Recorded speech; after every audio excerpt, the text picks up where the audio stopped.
तो चलिए दोस्तों, सिकंदर शुरू करते हैं। आज हम सिकंदर के बारे में पढ़ेंगे। सिकंदर का जन्म 356 ईसा पूर्व में हुआ। कहाँ पे हुआ था?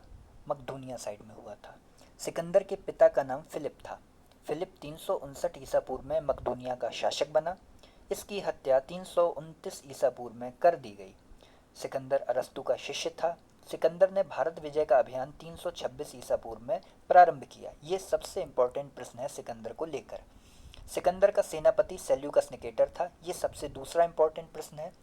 सिकंदर को पंजाब के शासक पोरस के साथ युद्ध करना पड़ा, जिसे हाइडेस्पीच के युद्ध या झेलम के युद्ध के नाम से भी जाना जाता है। चूंकि झेलम का एक नाम बितस्ता है, इसलिए कहीं कहीं पे इसका नाम बितस्ता का युद्ध करके भी आ जाता है, जो पोरस और सिकंदर के बीच में लड़ा गया था। और पोरस कहाँ का शासक था?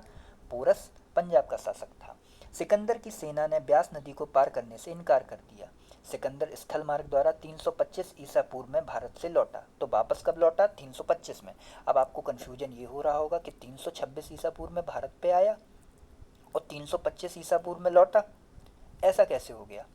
तो दोस्तों, जो ईसा पूर्व की अवधि होती है उसको उल्टा गिना जाता है, क्योंकि हमें ईसा पूर्व से ईसवी की तरफ जाना होता है। इसीलिए जैसे 500 ईसा पूर्व है वो पहले आएगी, फिर इसके बाद 400 आएगी, फिर 300 आएगी, फिर 200 आएगी। इसलिए इसको उल्टे क्रम में गिना जाता है, और जैसे ही ईसवी सन आ जाती है तो हम फिर से सीधे क्रम में गिनने लगते हैं। सिकंदर की मृत्यु 323 ईसा पूर्व में बेबीलोन में 33 वर्ष की अवस्था में हो गई। सिकंदर का जल सेनापति नियारकस था।